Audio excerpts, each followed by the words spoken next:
नमस्ते नमस्ते नमस्ते। सर। नमस्ते, प्रणाम प्रणाम। प्रणाम सेंसे। शुरू कर प्रणाम प्रणाम। शुरू करें। हाँ। Page number 182। ये श्री राम कल्याण स्वरूप हैं। इनका शीघ्र ही अभिषेक करके मैं इस भूमंडल को तत्काल कल्याण का भागी बनाऊंगा। अपने पुत्र श्री राम पर राज्य का भार रखकर मैं सर्वथा क्लेश रहित निश्चिंत हो जाऊंगा। श्लोक संख्या 15। यदि मेरा यह प्रस्ताव आप लोगों को अनुकूल जान पड़े और यदि मैंने यह अच्छी बात सोची हो तो आप लोग इसके लिए मुझे सहर्ष अनुमति दें अथवा यह बतावें कि मैं किस प्रकार से कार्य करूं। यद्यपि यह श्री राम के राज्याभिषेक का विचार मेरे लिए अधिक प्रसन्नता का विषय है, तथापि यदि इसके अतिरिक्त भी कोई सबके लिए हितकर बात हो तो आप लोग उसे सोचें, क्योंकि मध्यस्थ पुरुषों का विचार एक पक्षीय पुरुष की अपेक्षा विलक्षण होता है, कारण कि वह पूर्व पक्ष और अपर पक्ष को लक्ष्य करके किया गया होने के कारण अधिक अभ्युदय करने वाला होता है। मध्यस्थ मतलब मध्यस्थ। जैसे मध्यस्थता करने वाला मतलब दो पार्टी जो इन्वॉल्व होती है उनसे अलग third person. Third person. Thank you sensei. श्लोक संख्या 17। राजा दशरथ जब ऐसी बात कह रहे थे उस समय वहां उपस्थित नरेशों ने अत्यंत प्रसन्न होकर उन महाराज का उसी प्रकार अभिनंदन किया जैसे मोर मधुर के कारव फैलाते हुए वर्षा करने वाले महामेघ का अभिनंदन करते हैं। तत्पश्चात समस्त जन समुदाय की स्नेहमयी हर्ष ध्वनि सुनाई पड़ी। वह इतनी प्रबल थी कि समस्त पृथ्वी को कपाती हुई सी जान पड़ी। धर्म और अर्थ के ज्ञाता महाराज दशरथ के अभिप्राय को पूर्ण रूप से जानकर संपूर्ण ब्राह्मण और सेनापति नगर और जनपद के प्रधान प्रधान व्यक्तियों के साथ मिलकर परस्पर सलाह करने के लिए बैठे और मन से सब कुछ समझकर जब वे एक निश्चय पर पहुंच गए तब बूढ़े राजा दशरथ से इस प्रकार बोले, पृथ्वीनाथ, आपकी अवस्था कई हजार वर्षों की हो गई, आप बूढ़े हो गए, अतः पृथ्वी के पालन में समर्थ अपने पुत्र श्री राम का अवश्य ही युवराज के पद पर अभिषेक कीजिए। रघुकुल के वीर महाबलवान महाबाहु श्री राम महान गजराज पर बैठकर यात्रा करते हो और उनके ऊपर श्वेत छत्र तना हुआ हो, इस रूप में हम उनकी झांकी करना चाहते हैं। उनकी यह बात राजा दशरथ के मन को प्रिय लगने वाली थी। इसे सुनकर राजा दशरथ अनजान से बनकर उन सबके मनोभाव को जानने की इच्छा से इस प्रकार बोले, राजागण, मेरी यह बात सुनकर जो आप लोगों ने श्री राम को राजा बनाने की इच्छा प्रकट की है, इसमें मुझे यह संशय हो रहा है जिसे आपके समक्ष उपस्थित करता हूँ। आप इसे सुनकर इसका यथार्थ उत्तर दें। मैं धर्म पूर्वक इस पृथ्वी का निरंतर पालन कर रहा हूँ, फिर मेरे रहते हुए आप लोग महाबली श्री राम को युवराज के रूप में क्यों देखना चाहते हैं। यह सुनकर वे महात्मा नरेश नगर और जनपद के लोगों के साथ राजा दशरथ से इस प्रकार बोले, महाराज, आपके पुत्र श्री राम में बहुत से कल्याणकारी सद्गुण हैं। देव देवताओं के तुल्य बुद्धिमान और गुणवान श्री रामचंद्र जी के सारे गुण सबको प्रिय लगने वाले और आनंददायक हैं। हम इस समय उनका यत्किंचित वर्णन कर रहे हैं, आप उन्हें सुनिए। प्रजानाथ, सत्य पराक्रमी श्री राम देवराज इंद्र के समान दिव्य गुणों से संपन्न हैं। इक्ष्वाकु कुल में भी ये सबसे श्रेष्ठ हैं। मतलब अभी तक जितने इक्ष्वाकु कुल में आए हैं सबसे श्रेष्ठ ये है, राम है। थैंक यू सिंचर। मतलब प्रजागण इंट्रोड्यूस कर रही है कर रहे हैं। हाँ, क्योंकि ये इनको डाउट हो गया कि सारे मैं है कि नहीं, कि मैं जो कह रहा हूँ वो हाँ हाँ कर रहे हैं कि सच में इन लोग चाहते हैं, है कि नहीं। हाँ हाँ, थैंक यू सिंचर। Next page 183। श्री राम संसार में सत्यवादी, सत्यपरायण और सत्पुरुष हैं। साक्षात श्री राम ने ही अर्थ के साथ धर्म को भी प्रतिष्ठित किया है। ये प्रजा को सुख देने में चंद्रमा की और क्षमा रूपी गुण में पृथ्वी की समानता करते हैं। बुद्धि में बृहस्पति और बल पराक्रम में साक्षात शचीपति इंद्र के समान हैं। श्री राम धर्मज्ञ, सत्य प्रतिज्ञ, शीलवान, अदोषदर्शी, शांत, दीन दुखियों को सांत्वना प्रदान करने वाले, मृदुभाषी, कृतज्ञ, जितेंद्रिय, कोमल स्वभाव वाले, स्थिर बुद्धि, सदा कल्याणकारी, असूया रहित, समस्त प्राणियों के प्रति प्रिय वचन बोलने वाले और सत्यवादी हैं। वे बहुश्रुत विद्वानों, बड़े बूढ़ों तथा ब्राह्मणों के उपासक हैं। सदा ही उनका संग किया करते हैं। इसलिए इस जगत में श्री राम की अनुपम कीर्ति, यश और तेज का विस्तार हो रहा है। देवता, असुर और मनुष्यों के संपूर्ण अस्त्रों का उन्हें विशेष रूप से ज्ञान है। वे सांग वेद के यथार्थ विद्वान और संपूर्ण विद्याओं में भली भांति निष्णात हैं। वे सांग वेद के यथार्थ विद्वान और संपूर्ण विद्याओं में भली भांति निष्णात हैं। समझ में आया सांगवेद? नहीं समझ में आया। सांग वेद सा अंग, अंगों के सहित छह अंग जो होते हैं, वेदांग। Thank you sir. संधि विच्छेद जरूरी है कई जगह। सा अंग, अच्छा अच्छा, थैंक यू सर। श्लोक संख्या 35। भरत के बड़े भाई श्री राम गांधर्व वेद संगीत शास्त्र में भी इस भूतल पर सबसे श्रेष्ठ हैं। कल्याण की तो वे जन्मभूमि हैं। उनका स्वभाव साधु पुरुषों के समान है। हृदय उदार और बुद्धि विशाल है।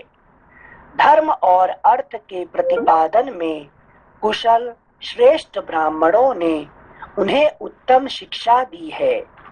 वे ग्राम अथवा नगर की रक्षा के लिए लक्ष्मण के साथ जब संग्राम भूमि में जाते हैं, उस समय वहां जाकर विजय प्राप्त किए बिना पीछे नहीं लौटते। संग्राम भूमि से हाथी अथवा रथ के द्वारा पुनः अयोध्या लौटने पर वे पूर्ववासियों से स्वजनों की भांति प्रतिदिन उनके पुत्रों, अग्निहोत्र की अग्नियों, स्त्रियों, सेवकों और शिष्यों का कुशल समाचार पूछते रहते हैं। जैसे पिता अपने औरस पुत्रों का कुशल मंगल पूछता है, उसी प्रकार वे समस्त पुरवासियों से क्रमशः उनका सारा समाचार पूछा करते हैं।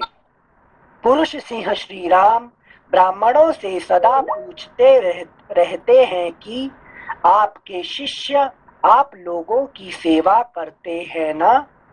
क्षत्रियों से यह जिज्ञासा करते हैं कि आपके सेवक कवच आदि से सुसज्जित हो आपकी सेवा में तत्पर रहते हैं ना? नगर के मनुष्यों पर संकट आने पर वे बहुत दुखी हो जाते हैं और उन सबके घरों में सब प्रकार के उत्सव होने पर उन्हें पिता की भांति प्रसन्नता होती है। वे सत्यवादी, महान धनुर्धर, वृद्ध पुरुषों के सेवक और जितेंद्रिय हैं। श्री राम पहले मुस्कुराकर वार्तालाप आरंभ करते हैं। उन्होंने संपूर्ण हृदय से धर्म का आश्रय ले रखा है। वे कल्याण का सम्यक आयोजन करने वाले हैं। वे कल्याण का सम्यक आयोजन करने वाले हैं। निंदनीय बातों की चर्चा में उनकी कभी रुचि नहीं होती है। उत्तरोत्तर उत्तम युक्ति देते हुए वार्तालाप करने में वे साक्षात बृहस्पति के समान हैं। उनकी भौहें सुंदर हैं, आंखें विशाल और कुछ लालिमा लिए हुए हैं। वे साक्षात विष्णु की भांति शोभा पाते हैं।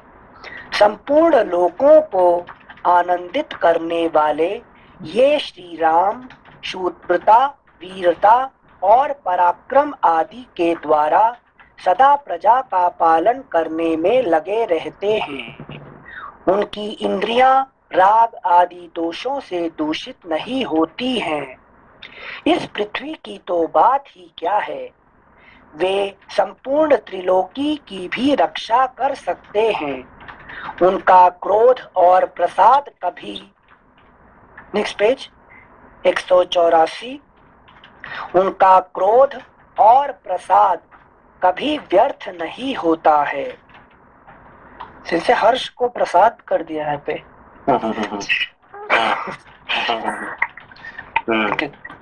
पहले हर्ष आया था, अभी प्रसाद बना दिया। 184 नहीं, क्रोध और प्रसाद मतलब किसी को प्रति क्रोध करना और किसी को अनुग्रह करना, एक अनुग्रह को प्रसाद कहा जाता है, ठीक है ना? अच्छा, मतलब कृपा जो करता है, कृपा को प्रसाद कहा जाता है। जैसे कि अब किसी को आपने गुस्से होते हैं कभी किसी को प्रति आप, है कि नहीं, अरे कुछ खाने के लिए दे दो उसको, कुछ दे दो उसको, तो उसको क्या है, आपका प्रसाद मिलता है। ओके, क्रोध और प्रसाद, हाँ सिंचे, जो दूसरे को मिलता है उसके बारे में ये। अच्छा, थैंक यू सिंचे। नेक्स्ट पेज 184, श्लोक संख्या 46।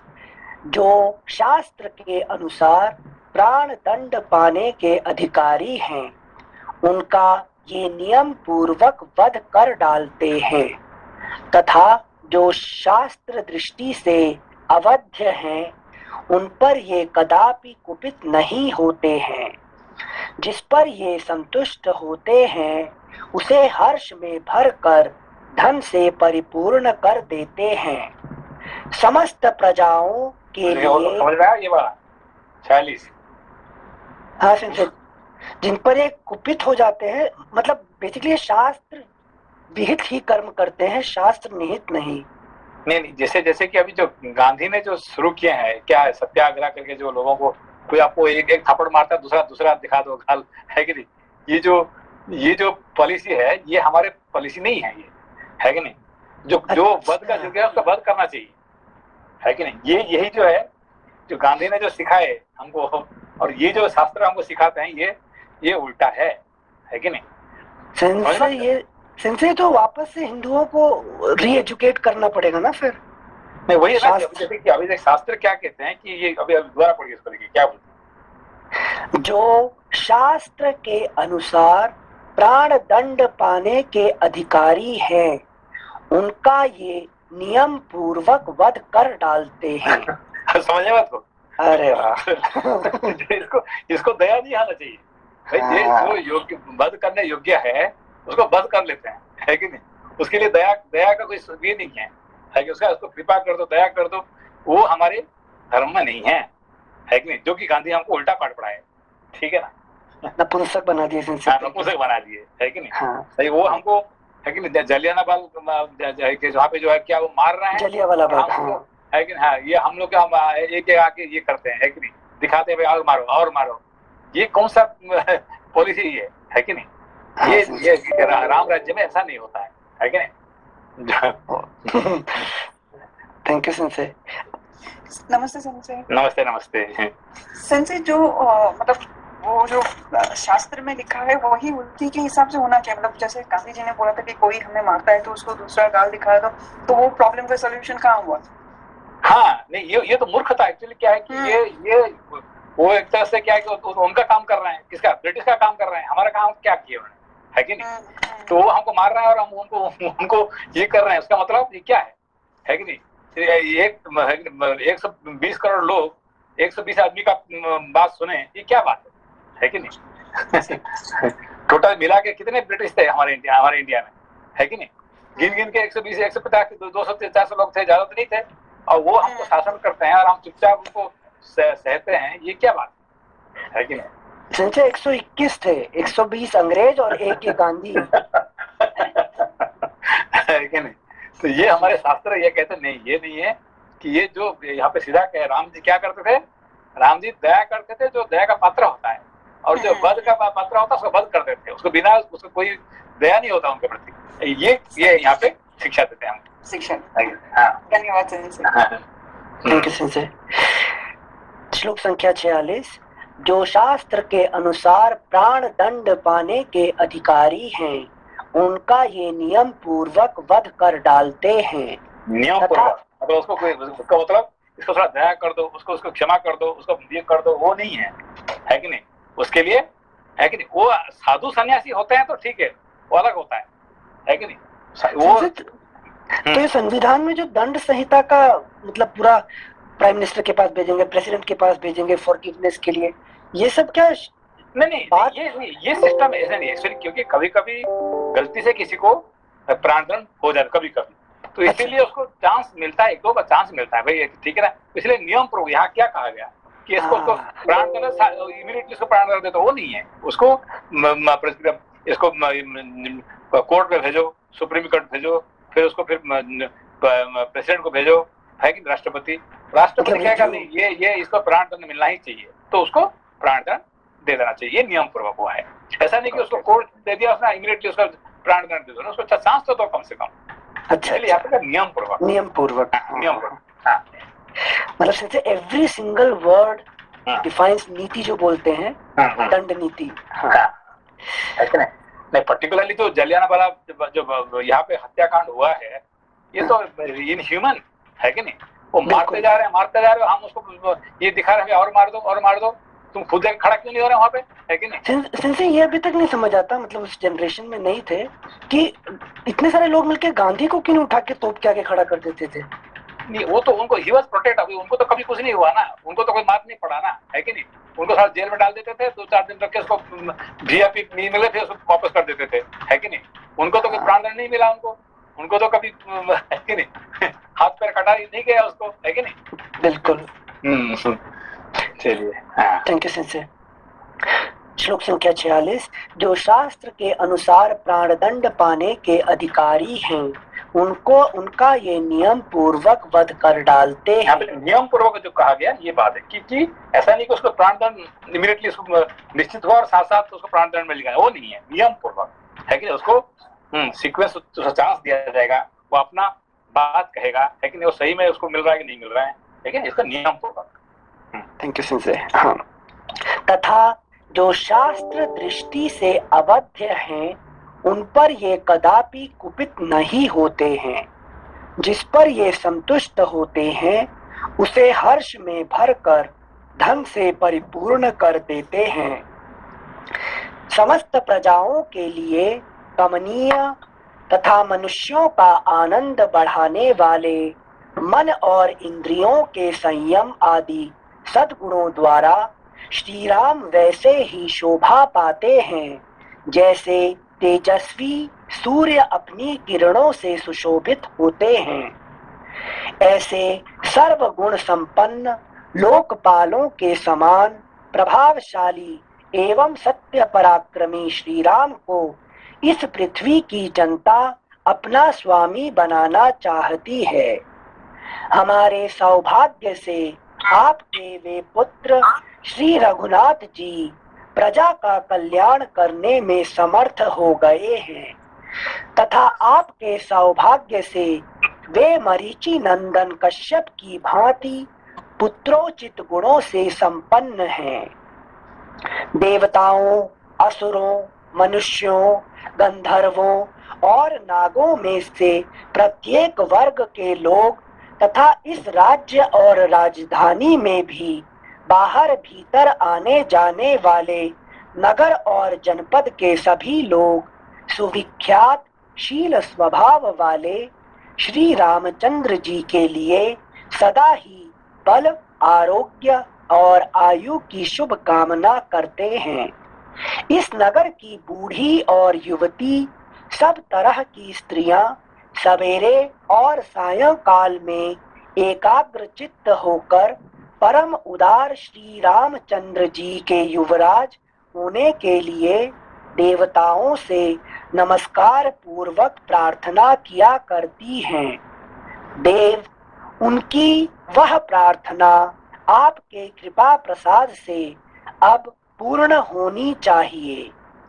नृपश्रेष्ठ, जो नील कमल के समान श्याम कांति से सुशोभित तथा समस्त शत्रुओं का संहार करने में समर्थ हैं, आपके उन ज्येष्ठ पुत्र श्री राम को हम युवराज पद पर विराजमान देखना चाहते हैं। अतः वरदायक महाराज, आप देवाधिदेव श्री विष्णु के समान पराक्रमी, संपूर्ण लोकों के हित में संलग्न रहने वाले और महापुरुषों द्वारा सेवित अपने पुत्र श्री रामचंद्र जी का जितना शीघ्र हो सके प्रसन्नता पूर्वक राज्याभिषेक कीजिए। इसी में हम लोगों का हित है। इस प्रकार श्री वाल्मीकि निर्मित आर्ष रामायण आदि काव्य के अयोध्या कांड में दूसरा सर्ग। तृतीय सर्ग।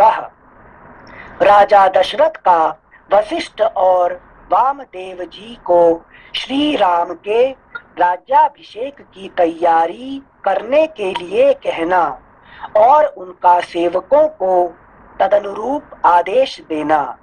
राजा की आज्ञा से सुमंत्र का श्री राम को राजसभा में बुला लाना और राजा का अपने पुत्र श्री राम को हितकर राजनीति की बातें बताना। सभासदों ने कमल पुष्प की सी आकृति वाली अपनी अंजलियों को सिर से लगाकर सब प्रकार से महाराज के प्रस्ताव का समर्थन किया। उनकी वह पद्मांजलि स्वीकार करके राजा दशरथ उन सबसे प्रिय और हितकारी वचन बोले। अहो, आप लोग जो मेरे परम प्रिय ज्येष्ठ पुत्र श्री राम को युवराज के पद पर प्रतिष्ठित देखना चाहते हैं, इससे मुझे बड़ी प्रसन्नता हुई है तथा मेरा प्रभाव अनुपम हो गया है। Next page 185। इस प्रकार की बातों से पूर्वासी तथा अन्यान्य सभासदों का सत्कार करके राजा ने उनके सुनते हुए ही वामदेव और वशिष्ठ आदि ब्राह्मणों से इस प्रकार कहा। यह चैत्र मास बड़ा सुंदर और पवित्र है। इसमें सारे वन उपवन खिल उठे हैं। अतः इस समय श्री राम का युवराज पद पर अभिषेक करने के लिए आप लोग सब सामग्री एकत्र कराइए। すいません、アニルさん。はい、どうぞ。はい。すいません、先生。うん。first、うん資料から、Padmanjali. What is Padmanjali?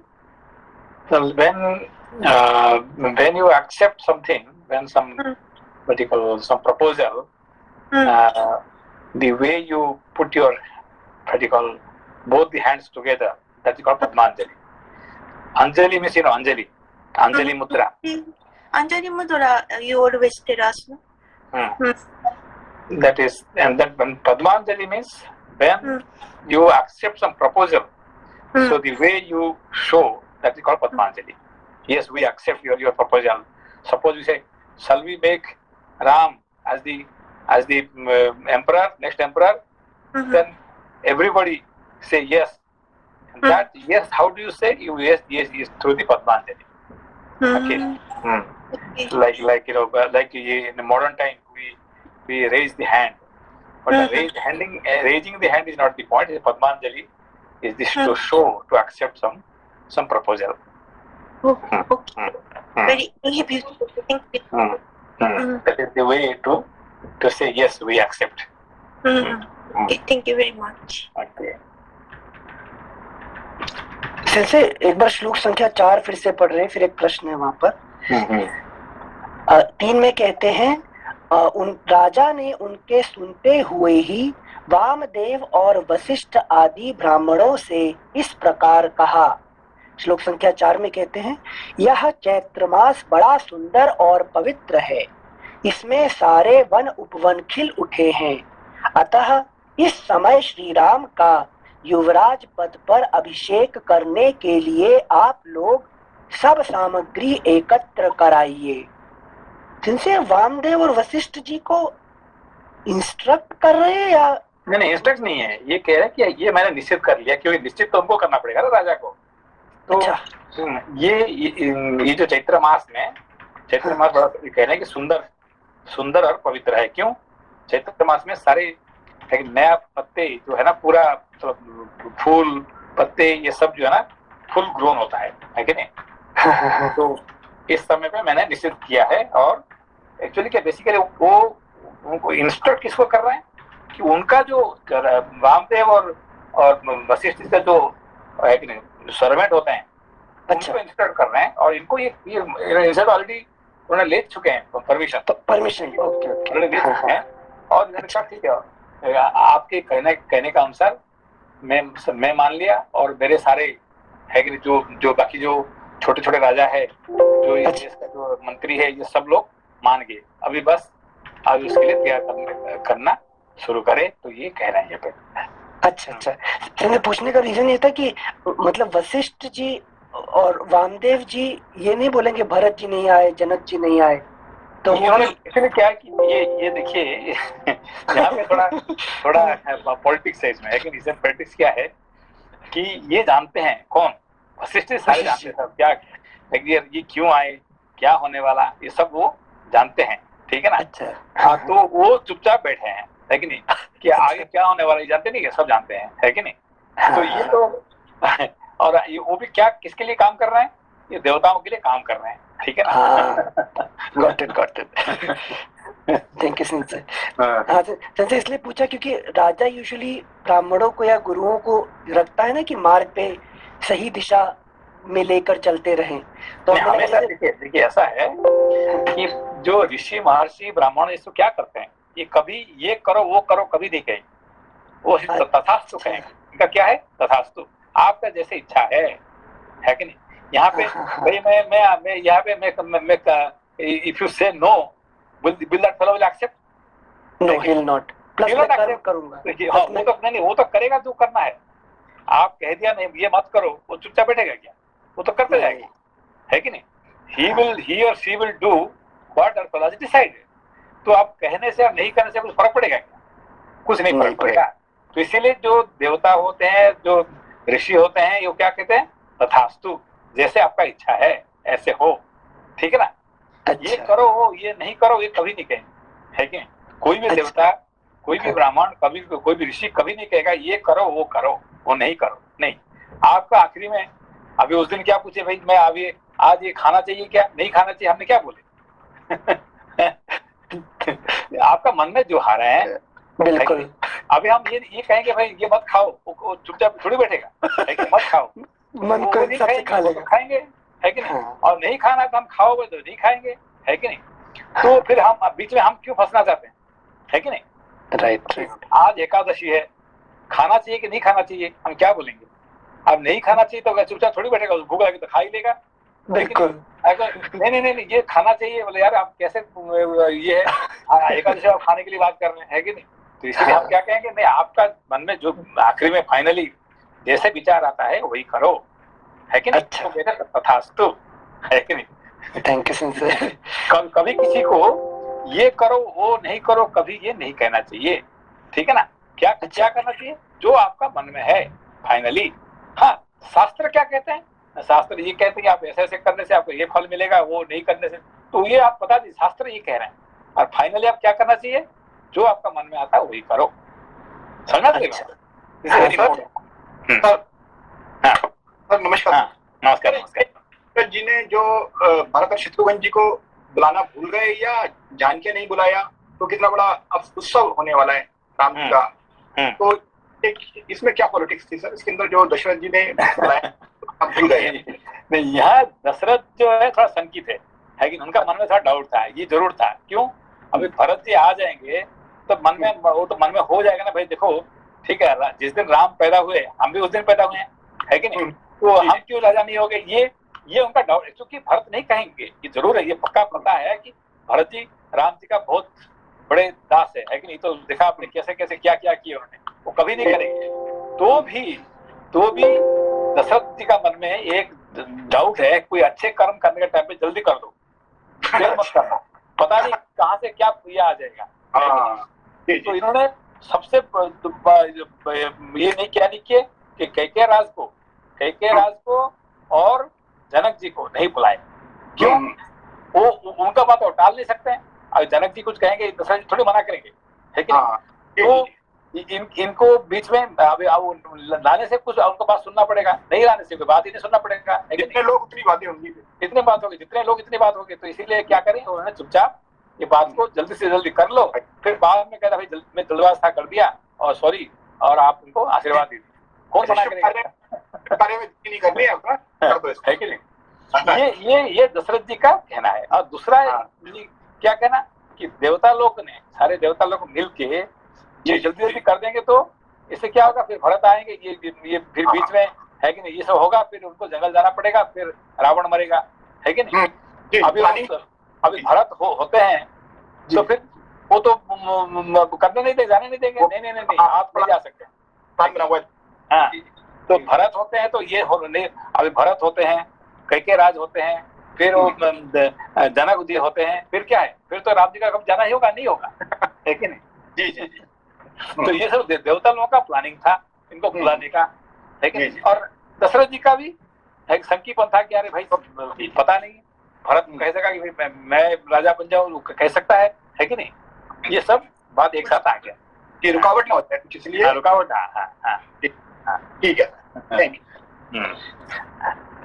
सिंसे अभी आप जो समझा रहे थे सिंसे कि तथास्तु, ऋषि मुनि तथास्तु कहते हैं, इसमें जब कृष्ण जी मतलब अर्जुन किसी भी वृत्ति के हिसाब से जब युद्ध के लिए इनकार कर दिए थे, तो पूरी गीता कृष्ण जी ने उसीलिए कही कि वो अर्जुन को बता रहे हैं कि तुम क्षत्रिय हो, तुम गुण के हिसाब से करोगे वही जो तुम्हें करना है, इसलिए शस्त्र उठाओ और युद्ध करो। मतलब वहां पे कृष्ण का एक था क्या प्लान था, क्या है कि अर्जुन को साथ लेके इसको ऐसा ये महाभारत युद्ध करवाना है, उनको इनको दंड देना है कि नहीं? तो उनका ये पहले से प्लानिंग था, किसका? कृष्ण का साथ, ठीक है ना? वो एक तरह से। दूसरा तरह से क्या है, मगर तो भी वो क्या कहते हैं कि मैं जो शास्त्र में, मैं तुमको सारे शास्त्र को मैंने बता दिया, है कि नहीं? आखिरी में यथोच्छसी तथा कुरु, जो आपको इच्छा है वही करो। आखिरी में वो भी वही कहते हैं कि मैं कह रहा हूँ इसीलिए मत करना, कि तुम्हारा मन में, क्योंकि अभी अर्जुन नहीं करेगा तो चुपचाप थोड़ी बैठेंगे कृष्ण, और किसी लगाए कर देंगे, भीम को लेकर करवा देंगे, है कि नहीं? तो अर्जुन नहीं करते, भीम से करवा देंगे, है कि नहीं? इच्छा तो पूरी करेंगे, है कि नहीं? तो किसी को तो कर देंगे ना उसको। और उनका पास क्या सेना का कमी है क्या? उनका पास नारायण सेना है तो ऑलरेडी है ही है है कि नहीं? बिल्कुल। मगर अर्जुन को चांस दे रहे हैं, भाई देखो तेरे को चांस दे रहा हूं, तो करना तो कर, ना तो फिर मैं दूसरे से किससे करवा दूंगा, ठीक है ना, मैं तो खुद ही कर लूंगा, है कि नहीं?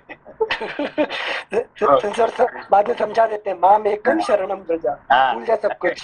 तो ये है कि नहीं? तो मगर हमेशा कोई भी देवता, कोई भी ऋषि क्या कहते हैं कि मैंने, है कि जो कहना कह दिया, जो शास्त्र में है, और आखिरी में जो आपको मन में है वही करो, है कि नहीं? कभी कोई ऋषि मुनि ज्ञानी कभी नहीं कहेगा कि ये करो वो नहीं करो, नहीं, तुम्हारे मन में जो है वही करो। सेंसर सबसे तो इनएक्शन या रॉन्ग एक्शन नहीं होता रहेगा अगर नहीं, क्योंकि देखो किसी को आप जबरदस्ती करेंगे तो क्या होगा, वो करेगा वो वही इनएक्शन हो जाएगा, नहीं वो इनएक्शन हो जाएगा, फिर क्या कि वो तो मानेगा नहीं है कि नहीं? आप किसी को कहोगे तो मानेगा नहीं है कि अच्छा। हाँ, कोई बच्चा हो कि आपका कोई मतलब आपका छोटा बच्चा हो तो फिर उसको जबरदस्ती करना चाहिए, भाई तो स्कूल जाओ, पढ़ाई करो, वो करो, अलग बात है।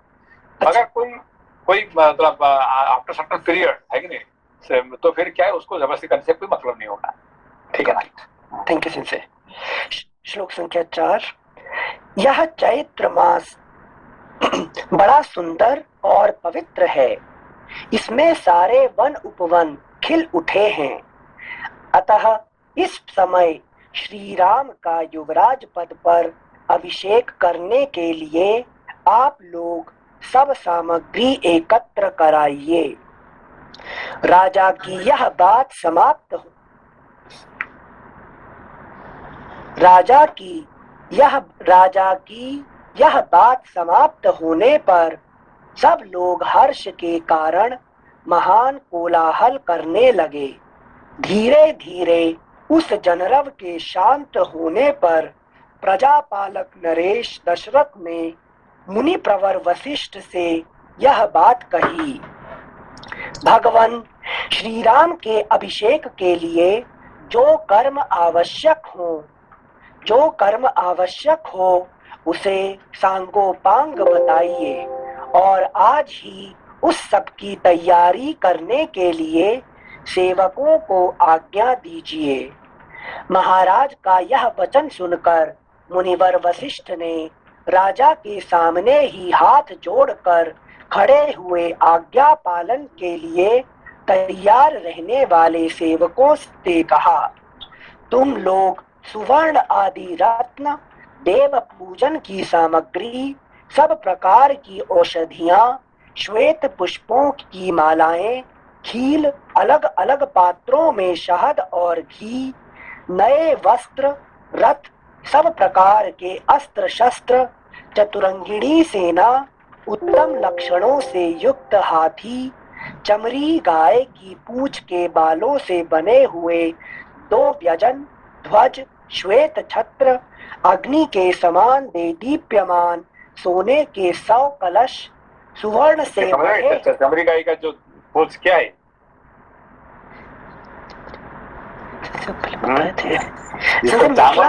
चामर बोलते ना, चामर क्या होता है? चमड़ी गाय का पूंछ होता है, ठीक है ना? अच्छा। मेखला। जैसे कहाँ आए थे उपनयन संस्कार के टाइम पे? कहाँ? मेखला नहीं, कहीं बताया था। चामर देखते ना, चामर जो सफेद का जो चवर धुलाते हैं। हाँ, तो वो है चमड़ी गाय का पूंछ होता है, जो असली वाला। अभी तो आजकल तो नकली में सब ये मिल जाता है, क्या कहते हैं, प्लास्टिक का मिलता है आजकल। तो असली वाला जो होता है ये चमड़ी गाय का पूंछ होता है। ओके, थैंक यू सिंसे। नमस्कार। नमस्ते। चमड़ी गाय कौन सी होती है? एक गाय होता है जिसका नाम चमड़ी गाय बोलते हैं। इसका पूंछ जो है बहुत सुंदर होता है उसका, है, उससे चामर बनते हैं। जो हम चामर लगाते हैं ना, पंखा होता है, चामर पंखा, जो हम पूजा में इस्तेमाल करते हैं। हाँ जी। तो वो है चमड़ी गाय का पूंछ असली में, ठीक है ना? तो वो बहुत रेयर होता है। आजकल तो सारे क्या प्लास्टिक में बना देते हैं, नहीं तो कोई रेशम में बना देते हैं, और असली जो होता है वो चमड़ी गाय का पूंछ होता है, ये है कि नहीं? तो आप इसमें इंटरनेट भी देख सकते हैं कैसे चमड़ी गाय कैसे होता है, उसका पूंछ कैसे होता है। ये भी कभी आजकल फोटो मिल जाएगा आपको, असली चमड़ी गाय का कैसे पूंछ कैसे होता है उसका। वे जैसे ये पूजा में सब जगह रखा जाता है, तो जिस तरह से चर्म का और एक तरह से ना अवशेष ही हो गया, तो वो पूजा में वो अपवित्र नहीं होता है? नहीं, गाय का हर चीज पवित्र होता है कि नहीं? गाय का कुछ भी चीज अपवित्र नहीं होता है कि नहीं? उसका मांस अपवित्र होता है, उसका रक्त अपवित्र होता है, जिसको उसको मारने के बाद जो उसका ये होता है, मगर जो उसका कोई भी चीज, जैसे घी होता है, क्या दूध होता है, घी होता है, दही होता है, जो भी उसका गोबर होता है, उसका गोमूत्र होता है, सब चीज उसका पीछे का, गाय का पीछे भाग सब क्या होता है? पवित्र होता है। ब्राह्मण का आगे भाग और गाय का पीछे भाग, ये दोनों मिलके, है कि नहीं? ब्राह्मण और गाय का एक का आगे भाग, ब्राह्मण का आगे, पीछे अपवित्र होता है, आगे पवित्र होता है, और गाय का आगे वाला अपवित्र होता है और पीछे वाला पवित्र होता है। इसीलिए गाय और ब्राह्मण को जोड़ देने से पूर्ण हो जाता है। समझ बात को? अच्छा। ये गाय और ब्राह्मण का एक दूसरे को मिलने से ही पूरा होता है, पूर्ण होता है कि नहीं? तो ये जैसे एक छोटा सवाल तो ये जैसे पूंछ अगर किसी भी गाय की आएगी, है ना, तो वो या तो गाय के मरने के बाद ही आएगी या काट के लेके आएंगे, तो ये नहीं, आपको मरने का, ऑफकोर्स ये जो गाय का जो समरी गाय की जो बात होता है वो मरने के बाद यूजुअली होता है, जो मैंने सुना है। एक्चुअली मैं भी इतनी ये मरने के बाद की बात कर रहे हैं, है कि नहीं? ठीक है, धन्यवाद जी। एंड सिंसे आप पूछ के बालों की सिर्फ बात कर रहे हैं, जैसे हमारे बालों की बात कर रहे हैं, बालों की बात कर रहे हैं। थैंक यू सिंसे। श्लोक संख्या 12। तुम लोग सुवर्ण आदि रत्न, देव पूजन की सामग्री, सब प्रकार की औषधियां, श्वेत पुष्पों की मालाएं, खील, अलग अलग पात्रों में शहद और घी, नए वस्त्र, रथ, सब प्रकार के अस्त्र शस्त्र, चतुरंगिणी सेना, उत्तम लक्षणों से युक्त हाथी, चमड़ी गाय की पूंछ के बालों से बने हुए 2 व्यजन, ध्वज, श्वेत छत्र, अग्नि के समान देदीप्यमान सोने के 100 कलश, सुवर्ण से मढ़े हुए सींगों वाला एक सांड, समूचा व्याघ्र चर्म तथा और जो कुछ भी वांछनीय वस्तुएं हैं, उन सबको एकत्र करो और प्रातःकाल महाराज की अग्निशाला में पहुंचा दो। अंतःपुर तथा समस्त नगर के सभी दरवाजों को चंदन और मालाओं से सजा दो तथा वहां ऐसे धूप सुलगा दो जो अपनी सुगंध से लोगों को आकर्षित कर लें। दही, दूध और घी आदि से संयुक्त अत्यंत उत्तम एवं गुणकारी अन्न तैयार कराओ, जो 1,00,000 ब्राह्मणों के भोजन के लिए पर्याप्त हो। कल प्रातः काल श्रेष्ठ ब्राह्मणों का सत्कार करके उन्हें वह अन्न प्रदान करो, साथ ही घी, दही, खील और पर्याप्त दक्षिणाएं भी दो। कल सूर्योदय होते ही स्वस्ति वाचन होगा, इसके लिए ब्राह्मणों को निमंत्रित करो और उनके लिए आसनों का प्रबंध कर लो। नगर में सब ओर पताकाएं फहराई जाएं तथा राजमार्गों पर छिड़काव कराया जाए। समस्त ताल जीवी, संगीत निपुण पुरुष और सुंदर वेशभूषा से विभूषित वारांगनाएं, नर्तकियां राजमहल की दूसरी कक्षा ड्योढ़ी में पहुंचकर खड़ी रहें। देव मंदिरों में तथा चैत्य वृक्षों के नीचे या चौराहों पर जो पूजनीय देवता है, उन्हें पृथक पृथक भक्ष्य भोज्य पदार्थ एवं दक्षिणा प्रस्तुत करनी चाहिए। लंबी तलवार लिए और गोधा चर्म के बने दस्ताने पहने और कमर कस कर तैयार रहने वाले शूरवीर योद्धा स्वच्छ वस्त्र धारण किए महाराज के महान अभ्युदयशाली आंगन में प्रवेश करें। Next page 186। सेवकों को इस प्रकार कार्य करने का आदेश देकर दोनों ब्राह्मण वशिष्ठ और वामदेव ने पुरोहित द्वारा संपादित होने योग्य क्रियाओं को स्वयं पूर्ण किया। राजा के बताए हुए कार्यों के अतिरिक्त भी जो शेष आवश्यक कर्तव्य था उसे भी उन दोनों ने राजा से पूछकर स्वयं ही संपन्न किया। तदनंतर महाराज के पास जाकर प्रसन्नता और हर्ष से भरे हुए वे दोनों द्विज श्रेष्ठ द्विज बोले, राजन, आपने जैसा कहा था उसके अनुसार सब कार्य संपन्न हो गया। इसके बाद तेजस्वी राजा दशरथ ने सुमंत्र से कहा, सखे, पवित्रात्मा श्री राम को तुम शीघ्र यहाँ बुला लाओ। तब जो आज्ञा कहकर सुमंत्र गए तथा राजा के आदेशानुसार रथियों में श्रेष्ठ श्री राम को रथ पर बिठाकर ले आए। उस राजभवन में साथ बैठे हुए पूर्व, उत्तर, पश्चिम और दक्षिण के भूपाल, म्लेच्छ, आर्य तथा वनों और पर्वतों में रहने वाले अन्यान्य मनुष्य सब के सब उस समय राजा दशरथ की उसी प्रकार उपासना कर रहे थे जैसे देवता देवराज इंद्र की।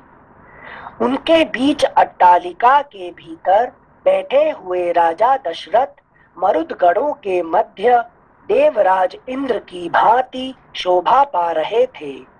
उन्होंने वहीं से अपने पुत्र श्री राम को अपने पास आते देखा, जो गंधर्व राज के समान तेजस्वी थे। उनका पौरुष समस्त संसार में विख्यात था। उनकी भुजाएं बड़ी और बल महान था। वे मतवाले गजराज के समान बड़ी मस्ती के साथ चल रहे थे। उनका मुख चंद्रमा से भी अधिक कांतिमान था। श्री राम का दर्शन सबको अत्यंत प्रिय लगता था।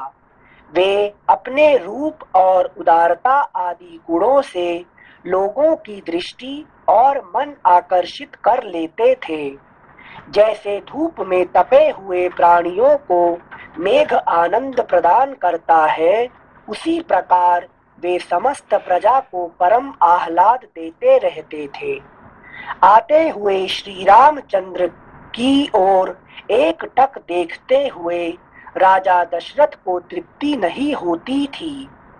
सुमंत्र ने उस श्रेष्ठ रथ से श्री रामचंद्र जी को उतारा और जब वे पिता के समीप जाने लगे तब सुमंत्र भी उनके पीछे पीछे हाथ जोड़े हुए गए। वह राजमहल कैलाश शिखर के समान उज्जवल और ऊंचा था। रघुकुल को आनंदित करने वाले श्री राम महाराज का दर्शन करने के लिए सुमंत्र के साथ सहसा उस पर चढ़ गए। श्री राम दोनों हाथ जोड़कर विनीत भाव से पिता के पास गए और अपना नाम सुनाते हुए उन्होंने उनके दोनों चरणों में प्रणाम किया। श्री राम को पास आकर हाथ जोड़ प्रणाम करते देख राजा ने उनके दोनों हाथ पकड़ लिए और अपने प्रिय पुत्र को पास खींचकर छाती से लगा लिया। उस समय राजा ने उन श्री रामचंद्र जी को मणिजटित सुवर्ण से भूषित एक परम सुंदर सिंहासन पर बैठने की आज्ञा दी, जो पहले से उन्हीं के लिए वहां उपस्थित किया गया था। जैसे निर्मल सूर्य उदय काल में मेरु पर्वत को अपनी किरणों से उद्भासित कर देते हैं, उसी प्रकार श्री रघुनाथ जी उस श्रेष्ठ आसन को ग्रहण करके अपनी ही प्रभा से उसे प्रकाशित करने लगे। उनसे प्रकाशित हुई वह सभा भी बड़ी शोभा पा रही थी। Next page 187। ठीक उसी तरह जैसे निर्मल ग्रह और नक्षत्रों से भरा हुआ शरत काल का आकाश चंद्रमा से उद्भासित हो उठता है। जैसे सुंदर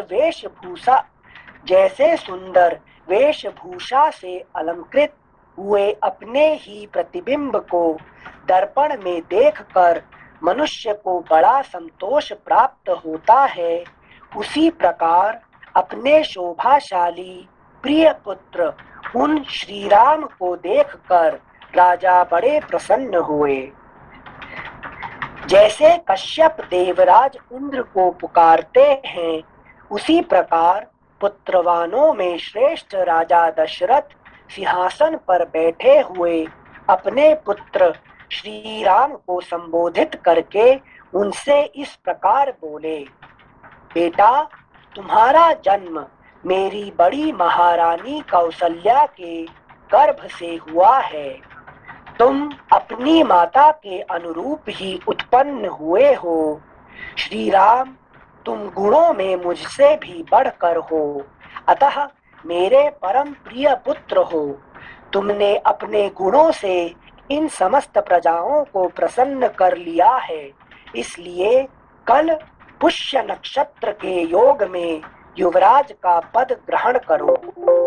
बेटा, यद्यपि तुम स्वभाव से ही गुणवान हो और तुम्हारे विषय में यही सबका निर्णय है, तथापि मैं स्नेहवश सद्गुण संपन्न होने पर भी तुम्हें कुछ हित की बातें बताता हूँ।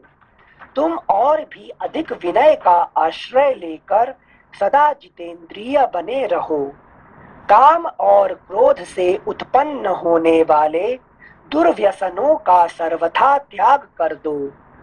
परोक्ष वृत्ति से अर्थात गुप्तचरों द्वारा यथार्थ बातों का पता लगाकर तथा प्रत्यक्ष वृत्ति से अर्थात दरबार में सामने आकर कहने वाली जनता के मुख से उसके वृत्तांतों को प्रत्यक्ष देख सुनकर ठीक ठीक न्याय विचार में तत्पर रहो। मंत्री, सेनापति आदि समस्त अधिकारियों तथा प्रजाजनों को सदा प्रसन्न रखना। जो राजा कोष्ठागार, भंडार गृह तथा शस्त्रागार आदि के द्वारा उपयोगी वस्तुओं का बहुत बड़ा संग्रह करके मंत्री, सेनापति और प्रजा आदि समस्त प्रकृतियों को प्रिय मानकर उन्हें अपने प्रति अनुरक्त एवं प्रसन्न रखते हुए पृथ्वी का पालन करता है, उसके मित्र उसी प्रकार आनंदित होते हैं जैसे अमृत को पाकर देवता प्रसन्न हुए थे। इसलिए बेटा, तुम अपने चित्त को वश में रखकर इस प्रकार के उत्तम आचरणों का पालन करते रहो। राजा की ये बातें सुनकर श्री रामचंद्र जी का प्रिय करने वाले सुहृदों ने तुरंत माता कौसल्या के पास जाकर उन्हें यह शुभ समाचार निवेदन किया। नारियों में श्रेष्ठ कौसल्या ने वह प्रिय संवाद सुनाने वाले उन सुहृदों को तरह तरह के रत्न, सुवर्ण और गौएं पुरस्कार रूप में दी। इसके बाद श्री रामचंद्र जी राजा को प्रणाम करके रथ पर बैठे और प्रजाजनों से सम्मानित होते हुए वे अपने शोभाशाली भवन में चले गए। नगर निवासी मनुष्यों ने राजा की बातें सुनकर मन ही मन यह अनुभव किया कि हमें शीघ्र ही अभीष्ट वस्तु की प्राप्ति होगी। फिर भी महाराज की आज्ञा लेकर अपने घरों को गए और अत्यंत हर्ष से भरकर अभीष्ट सिद्धि के उपलक्ष्य में देवताओं की पूजा करने लगे। इस प्रकार श्री वाल्मीकि निर्मित आर्ष रामायण आदि काव्य के अयोध्या कांड में तीसरा सर्ग पूरा हुआ। Next page 188। चतुर्थ सर्गः श्री राम को राज्य देने का निश्चय करके राजा का सुमंत्र द्वारा पुनः श्री राम को बुलवाकर उन्हें आवश्यक बातें बताना। श्री राम का कौशल्या के भवन में जाकर माता को यह समाचार बताना और माता से आशीर्वाद पाकर लक्ष्मण से प्रेम पूर्वक वार्तालाप करके अपने महल में जाना। राजसभा से पूर्ववासियों के चले जाने पर कार्य सिद्धि के योग्य देश काल के नियम को देखिए यहाँ पे एक चीज क्या है कि उनको कहा कि आप राजा बने, तो भी उनका मन में कोई ज्यादा प्रफुल्लित नहीं होता है, उत्साह नहीं होता है। और आप कल जंगल जाएंगे तो भी उनका मन में कोई दुख नहीं होता है। यही है कि नहीं? आप राजा होंगे तो भी कोई खुशी नहीं है, और आप जंगल जाएंगे तो भी कोई दुखी नहीं है कि नहीं? यही सबसे बड़ी बात है कि नहीं? जैसे यही स्थित प्रज्ञ है ना, स्थित प्रज्ञ है कि नहीं? हाँ सिद्ध है। हमको एक मिल गया, प्रमोशन हो गया तुम्हारा, तो कितने खुश हो जाते हैं, है कि नहीं? डिग्रेड हो गया तो भी कितने दुखी हो जाते हैं, है कि नहीं? इनसे पूरा दिन जाता है थैंक यू करने में। जब थैंक यू कर रहे थे ना, तब हमें लगा था जैसे ढेचू गदा करते थे ना। थैंक यू सिंसे। श्लोक संख्या 1। राजसभा से पूर्ववासियों के चले जाने पर कार्य सिद्धि के योग्य देश काल के नियम को जानने वाले प्रभावशाली नरेश ने पुनः मंत्रियों के साथ सलाह करके यह निश्चय किया कि कल ही पुष्य नक्षत्र होगा, अतः कल ही मुझे अपने पुत्र कमल नयन श्री राम का युवराज के पद पर अभिषेक कर देना चाहिए। तदनंतर अंतःपुर में जाकर महाराज दशरथ ने सूत को बुलाया और आज्ञा दी, जाओ श्री राम को एक बार फिर यहाँ बुला लाओ। उनकी आज्ञा शिरोधार्य करके सुमंत्र श्री राम को शीघ्र बुला लाने के लिए पुनः उनके महल में गए। द्वारपालों ने श्री राम को सुमंत्र के पुनः आगमन की सूचना दी। उनका आगमन सुनते ही श्री राम के मन में संदेह हो गया। उन्हें भीतर बुलाकर श्री राम ने उनसे बड़ी उतावली के साथ पूछा, आपको पुनः यहाँ आने की क्या आवश्यकता पड़ी, यह पूर्ण रूप से बताइए। तब सूत ने उनसे कहा, महाराज आपसे मिलना चाहते हैं। मेरी इस बात को सुनकर वहां जाने या न जाने का निर्णय आप स्वयं करें। सूत का यह वचन सुनकर श्री रामचंद्र जी महाराज दशरथ का पुनः दर्शन करने के लिए तुरंत उनके महल की ओर चल दिए। श्री राम को आया हुआ सुनकर राजा दशरथ ने उनसे प्रिय तथा उत्तम बात कहने के लिए उन्हें महल के भीतर बुला लिया। पिता के भवन में प्रवेश करते ही श्रीमान रघुनाथ जी ने उन्हें देखा और दूर से ही हाथ जोड़कर वे उनके चरणों में पड़ गए। प्रणाम करते हुए श्री राम को उठाकर महाराज ने छाती से लगा लिया और उन्हें बैठने के लिए आसन देकर पुनः उनसे इस प्रकार कहना आरंभ किया, श्री राम, अब मैं बूढ़ा हुआ, मेरी आयु बहुत अधिक हो गई। मैंने बहुत से मनोवांछित भोग भोग लिए, अन्न और बहुत सी दक्षिणाओं से युक्त सैकड़ों यज्ञ भी कर लिए। पुरुषोत्तम, तुम मेरे परम प्रिय अभीष्ट संतान के रूप में प्राप्त हुए, जिसकी इस भूमंडल में कहीं उपमा नहीं है। मैंने दान, यज्ञ और स्वाध्याय भी कर लिए। वीर, मैंने अभीष्ट सुखों का भी अनुभव कर लिया। मैं देवता, ऋषि, पितर और ब्राह्मणों के तथा अपने ऋण से भी उऋण हो गया। अब तुम्हें युवराज पद पर अभिषिक्त करने के सिवा और कोई कर्तव्य मेरे लिए शेष नहीं रह गया है। अतः मैं तुमसे जो कुछ कहूँ मेरी उस आज्ञा का तुम्हें पालन करना चाहिए। Next page 189। बेटा, अब सारी प्रजा तुम्हें अपना राजा बनाना चाहती है, अतः मैं तुम्हें युवराज पद पर अभिषिक्त करूंगा। रघुकुल नंदन श्री राम, आजकल मुझे बड़े बुरे सपने दिखाई देते हैं। दिन में वज्रपात के साथ साथ बड़ा भयंकर शब्द करने वाली उल्काएं भी गिर रही हैं। श्री राम, ज्योतिषियों का कहना है कि मेरे जन्म नक्षत्र को सूर्य, मंगल और राहु नामक भयंकर ग्रहों ने आक्रांत कर लिया है। ऐसे अशुभ लक्षणों का प्राकट्य होने पर प्रायः राजा घोर आपत्ति में पड़ जाता है और अंततोगत्वा उसकी मृत्यु भी हो जाती है। अतः देख रहे हैं यहाँ पे, लेकिन उसका अशुभ संकट देख रहे हैं कि क्या होने वाला है कि नहीं।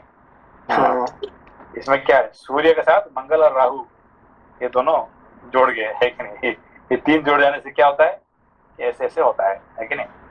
अच्छा अच्छा, सूर्य, मंगल और राहु। राहु, सूर्य को राहु क्या करता है, उस राहु ग्रस लेता है। हाँ। तो उसका मंगल जोड़ जाने से क्या होता है, मल्टीप्लाई कर देता है उसको। अच्छा, राहु का पावर को मंगल क्या करता है, बढ़ा देता है उसको। लेकिन मंगल का काम क्या करता है, क्या होता है कि कोई भी ग्रह को उसका बढ़ा देता है कि नहीं। अच्छे को अच्छे करता है और बुरे को बुरा करता है, ठीक है ना। अच्छा, मतलब गुरु के साथ मंगल आ जाए तो हायर वो हाँ, जो मंगल जिसके साथ जुड़ेगा तो वो तो है कि नहीं। अच्छा अच्छा, थैंक यू सेंसे। जो भी है, ये जो रामायण में जो ट्रांसलेशन किया है, बहुत अच्छा ट्रांसलेशन किया है। उसमें एक भी उर्दू शब्द नहीं है। देखिए पूरा हम अब जितने पढ़े हैं, एक भी उर्दू शब्द नहीं है, कोई भी शब्द नहीं है कि नहीं। पूरा संस्कृत से भरा हुआ है कि नहीं। मजा आता पढ़ने में है। Yes sensei. ठीक है, बंद करते हैं फिर। ठीक है सेंसे, कल से दोबारा पढ़ेंगे। ट्यूसडे में परसों पढ़ेंगे सेंसे। सेंसे प्रणाम, मैं सोनाली। हाँ सेंसे, आपको एक न्यूज देनी थी। आज हमारे भैया के यहाँ पर बेटा हुआ है सुबह 9 बजे। हाँ जी। अच्छा, वेरी गुड वेरी गुड। अच्छा अच्छा, कांग्रेचुलेशन। उनका मन बहुत खुश होगा अभी ना। हाँ सेंसे, बहुत ज्यादा परेशान थे। हाँ, कुछ वेरी खुशी गुड। का आया जीवन में। उनको खुशखबरी हमारे भी उनको कांग्रेचुलेशन बता दीजिए, ठीक है। धन्यवाद सेंसे, आपका आशीर्वाद है सेंसे। धन्यवाद। धन्यवाद। प्रणाम। हाँ।